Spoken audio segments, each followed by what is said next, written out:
If you're about to start selling on Amazon and you want to know what type of supplies that you will need to start selling on Amazon, then today you come to the right place, because today I will be showing you what type of supplies that you need. And I have basically almost everything here with me, and I will be showing you one by one. But first, before we get into the video, I wanted to announce a giveaway. Not announce it, I already announced it in my first video. Go check out my first video if you want to attend that giveaway and follow the steps from my first video, and which was how to start selling on Amazon. And without further ado, I don't want to waste you guys' time, and let's get into today's video. My name is Terry Xenord, and I just started this channel. You know, if you want to evolve and from like selling on Amazon and you want to learn how to make money in different ways, etc., then this is the channel for you. You should hit the subscribe button, hit the like button, and share to a friend if you can. No pressure. Okay, starting at number one, something like you cannot leave out if you are a Amazon seller is boxes. And boom, yeah, boom, boxes. And for boxes, you want like 3 different sizes: a small, medium, and large, because you never know. It depends, because the box, a small box could take a whole bunch of items. Depends on what kind of item. It could be a small item, or yeah.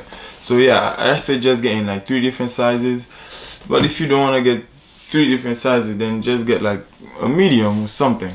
And at number 2, I'm trying to keep the video short. If you see I'm kind of like speeding up a little bit, it's because I'm trying to keep it short.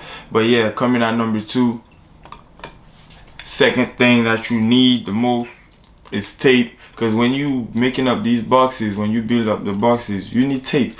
You gotta seal up the boxes. And I know a technique. When you taping your boxes, after you tape it straight, you tape the edges like you're making an H. It's like a H method. Yeah, tape had to be a number 2, because you know. Number 3, we have shipping labels, right? Shipping labels. When you ship into Amazon, after you process, they give you that shipping label, and then you ready to print. You need shipping labels, you know. Boom, and they are like they stickers. You just after you print out, you just take it out and then stick it on the box. Me, I have a roll. You don't have to get the roll. You could get the it's like a stack, but they connected, and then you just print out. But I just get the roll because it's easier, and I'm pretty sure it's like a 500 roll. And make sure it says 4x6, because shipping labels should be printed out of 4x6 format. But yeah, you need shipping labels, which is will display the address of where you're sending it, which is to Amazon, etc. And I'm pretty sure we're on number 4. And at number 4, since we mentioned the shipping labels, then we might as well talk about the printer. Number 4 thing that you need is the printer, right? I can't just lift up my printer. I'll put a clip on my printer right here to show you which kind of printer that I have. But yeah, you need a printer to print the labels. Definitely need a printer. I will be putting a clip of my printer, which kind of printer that I use. Nothing too special. You just need a printer, man. You just need a printer. Okay.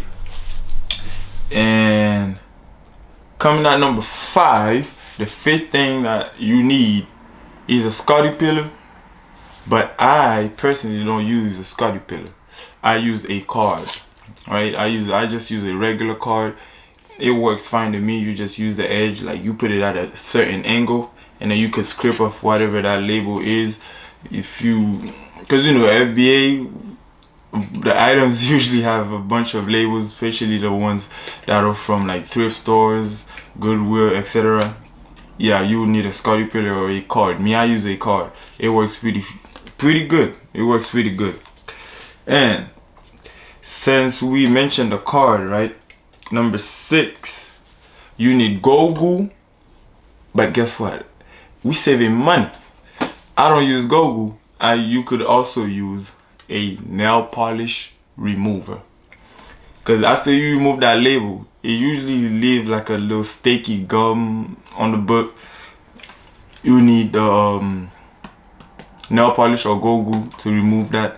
And following this, you need cotton balls. At number 7, we have cotton balls, because you can't just pour it on the book. So you soak one cotton ball, and then you could like dab it on there, and then you take another dry one, boom, rub it in until you remove that little sticky gum. Yes, that's exactly why. Or you could use a towel if you have a little towel or a rag. You could use a rag. Doesn't have to be cotton ball. But yeah, it's just better to get the cotton ball. But yeah, coming at number 8 is the poly bag. You need poly bags because certain items like liquidation items, like items that are liquid, you need Amazon will tell you which items need poly bags. Yeah, ask you, okay, you need to place this item in a poly bag, and I suggest you get a poly bag that has the warning on there and ready to ship and everything. Boom. And I suggest you get like a big one, just so you could have a size for anything. So if you don't want to get like many different sizes, just get a big one. This is the one I have. Boom. Let's say you have a liquid item that you ship into Amazon, they're most likely going to ask you to place it in a poly bag. Or whatever the item is, Amazon will let you know that it needs a poly bag. So that's why you need poly bag, which was at number 8.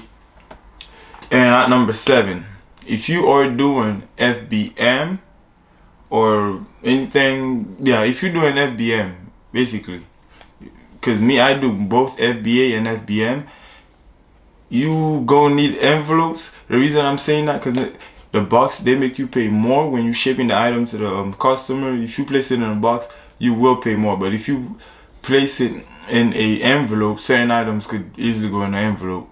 You don't have to put it in a box. To save money, you place it in an envelope and then you ship it out. It will be way less money than if you put it in a box. Because the box, they will charge you more. So I suggest you get envelopes. But yeah, this is the size that I have. This is the size of envelope that I have. I'm sorry, boom. And I have an extremely big one too as well. These are the 2 sizes of envelope that I have.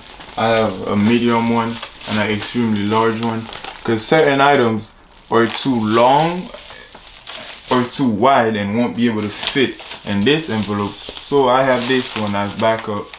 If it cannot fit in this one, I just place it in that one. So I suggest you to get 2 different sizes, a medium and a large kind of. Alright.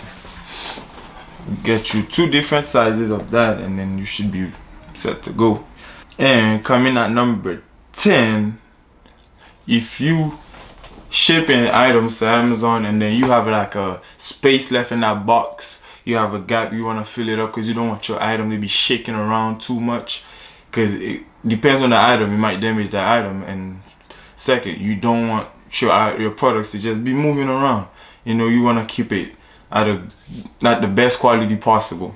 You need craft paper or packing paper, whatever you know it as. Yeah, exactly that. You just rip it out, ball it up, fill up that gap. I just get this instead of the bubble wrap because I feel like it's easier to work with. It's just paper, you just rip it out and ball it up, and then you could fill that gap. And you have plenty because it's a roll. I've been using this for a while.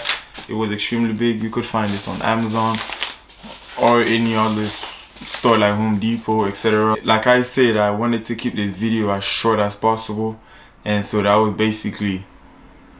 Oh, we have one more thing that we almost forgot.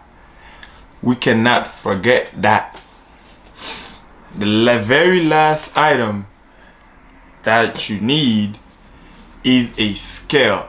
But I suggest, if you don't have a scale and you are going to buy a scale, I suggest you get the ones that display the weight in front, or the one that's wide and you could hold the little thing that display the weight.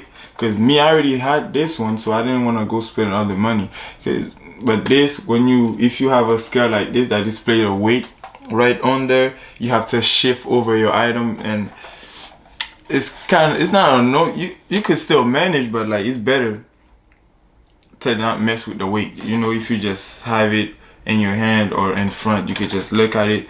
But yeah, if you don't really have a scale like this, I suggest you get the one that display in front. But yes, you need a scale, because after you pack those shipments, Amazon will ask you for the weight of that shipment, so they could know how much your item weight and how much your products weight. And I believe they has the weight under 50 pounds. So yes, you need a scale. And I almost forgot that I cannot leave this one out. And I think that's it for today's video.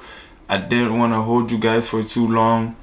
I thank you for watching. If you find this very helpful, hit the thumbs up button, the subscribe button, leave a comment, and yes, check out my first video for the $100 giveaway, which I will be doing after I hit 1,000 subscribers. And thank you for watching. Thank you. See you next time.